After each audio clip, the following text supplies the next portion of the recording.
As to round up this discussion, let me say that I really don't have much to say because, as it is said in law, res ipsa loquitur.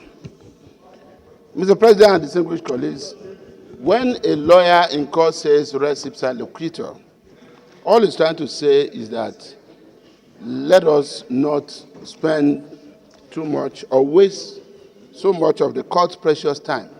Let us rest this case because the facts speak for themselves. Mr. President and distinguished colleagues, I join in commending the work of the Senate Committee on Ethics, Privileges, and Public Petition. It's a very detailed report. And I thank the committee for also bringing all the people who gave testimonies. On my part, let me just say this. First, to the Nigerian women. Today being the International Day. Order, please. Today being International Women's Day, being commemorated all over the world. Also being commemorated in this Senate, because there's an ongoing program that we also join from here. This is not about gender. This is about one fact, that while we struggle as a Senate and as a people to continue to influence laws that will ensure to create more space for our women in public institutions, those of our women who have found themselves in public institutions out of this time should learn, understand, and obey the rules and regulations of those institutions so that they also will be good ambassadors of the Nigerian women. Let me also say that beyond gender, this is not also about North or South. It's not about where you come from. As a matter of fact, all our senators from Kogi are fully opposed to what has happened. And that's why they are all in support of what we are doing. It's also not about political party.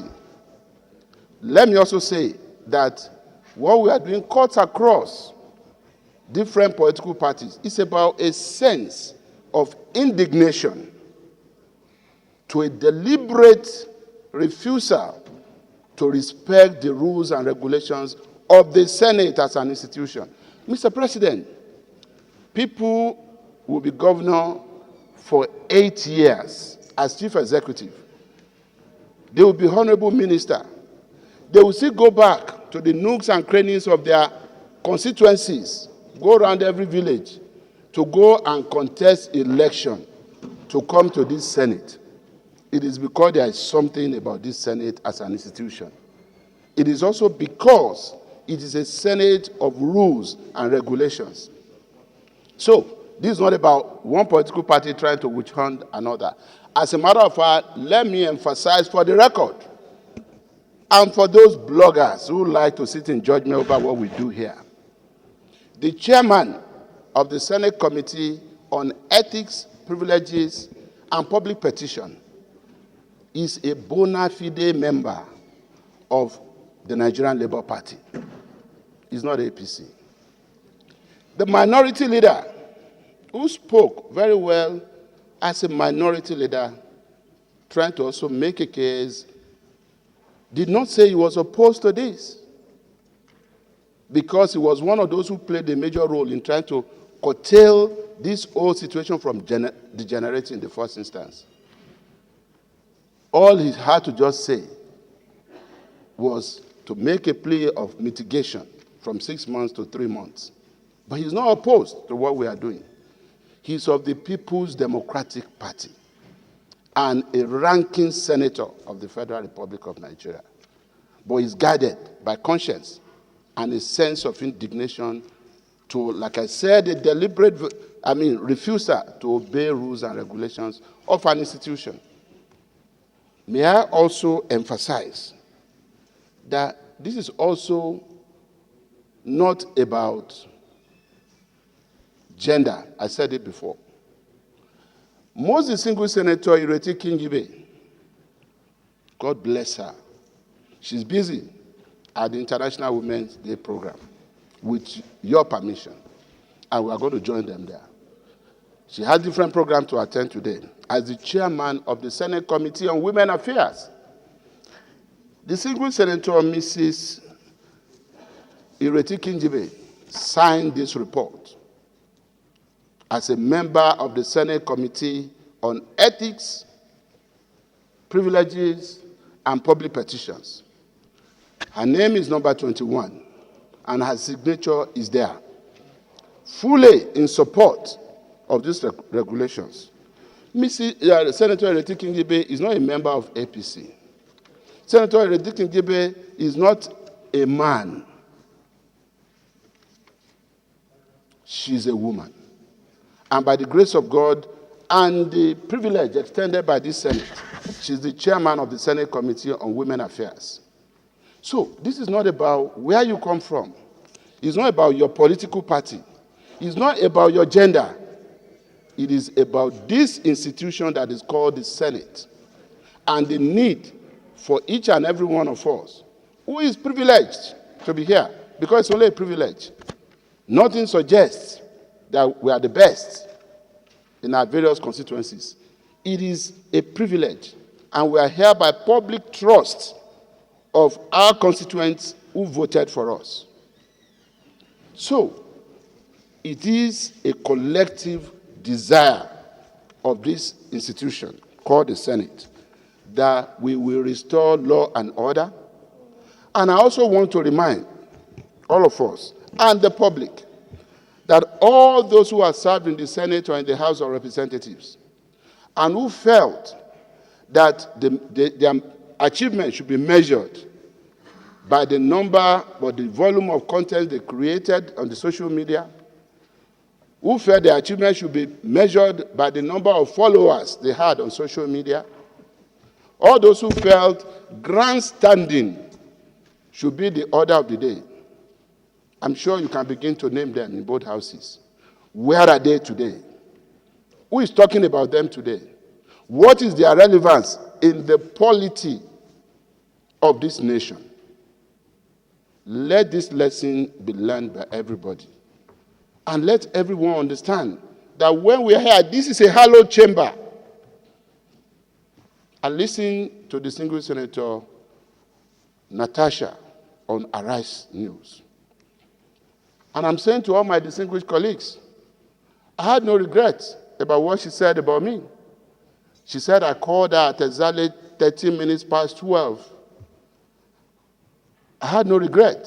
And every one of you know it is characteristic of my own person and leadership role to try to reconcile everybody.